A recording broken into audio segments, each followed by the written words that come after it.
பிஸ்மில்லாஹிர்ரஹ்மானிர்ரஹீம். அன்பான சகோதர சகோதரிகளே, அஸ்ஸலாமு அலைக்கும் வரஹ்மத்துல்லாஹி வபரகாத்துஹு.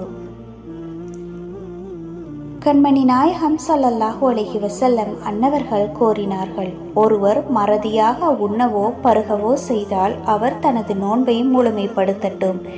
ஏனென்றால் அவரை அல்லாஹுவே உண்ணவும் பருகவும் வைத்தான். அறிவிப்பாளர் அபூ ஹுரைரா ரலியல்லாஹு அன்ஹு. ஆதாரம் புகாரி. 1933வது ஹதீஸ். வஸ்ஸலாம்.